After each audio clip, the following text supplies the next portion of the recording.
Welcome to Pastor's Chat today.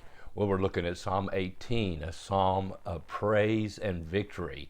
David has now become king. He's writing this psalm to sing and praise the Lord for his greatness, his goodness, and his mercy, and his help to him in his time of need that has led him to the place where he's sitting on the throne.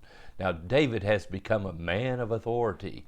But David learned how to be an authority by being under authority. A person should never be in a place of authority unless they're first willing to be under authority. That's called humility. That's called submission. And that's how it works in the Christian life. Jesus said, "He that would be greatest among you must be servant of all." Jesus said, "Come learn of me, for I am meek." He's yielded, he's submitted. "I am meek and lowly," that's humble, and humble in heart. And he says, "You will find rest to your souls." So Jesus teaches us humility. Can you imagine David?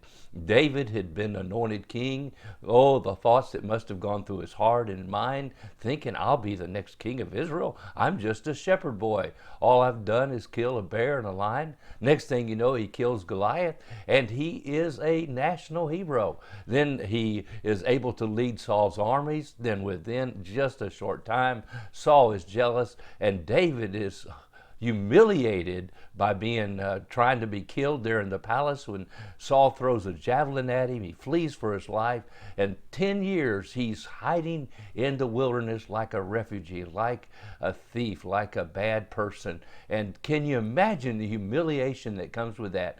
And God, sometimes before he wants to set us upon the place of authority, he has to humiliate us. He has to allow us to be humiliated, I should say. And when we do develop a humble heart, that is God preparing us for his service. Well, that's what David's talking about here in Psalm 18. Matter of fact, he says in verse 35, "You have given me the shield of your salvation. Your right hand has helped me up. Your gentleness has made me great. You enlarged my path under me, so that my feet did not slip. I pursued mine enemies and overtaken them. Neither did I turn back until they were destroyed." And I love this. He says, "Your gentleness has made me great." David knew it was God that set him on the throne. Now, the word gentleness meant his condensation, and God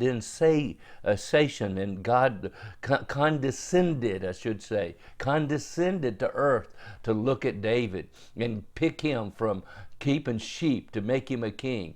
God descended in the person of Jesus Christ. He who was rich became poor, that we who are poor can become rich through him.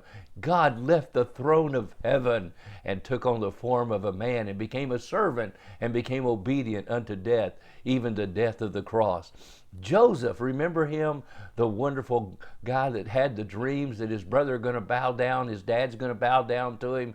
Then the next thing you know, they've thrown him in a pit. He ends up in Egypt, and then next thing you know, he's in a prison in Egypt. Can you imagine him thinking, "Goodness sakes, how different it has turned out than I dreamed it would. I'm here in a prison. I'm just a servant, and I told my brothers one day they'd bow down." There was no way that could be happen, but God condescended down to him, came down to him, and Joseph, in his humility, realized that still God was with him, and God lifted him up.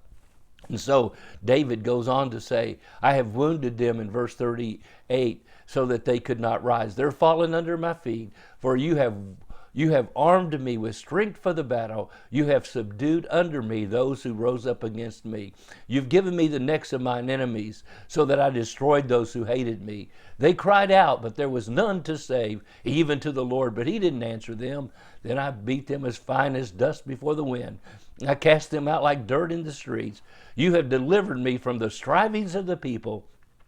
You have made me the head of the nations. A people I have not known shall serve me. As soon as they hear of me, they obey me. The foreigners submit to me. The foreigners fade away and come frightened out of their hideouts." So he was not only talking about overcoming the abuse of King Saul, he was talking about when he became king and took his armies out. God fought the battles for him and gave him strength. to lead his people. Well, God bless you. Yes, my friend, if we are to be in a place of authority, we must be willing to submit to the authorities over us. God bless, and you have a wonderful, wonderful day.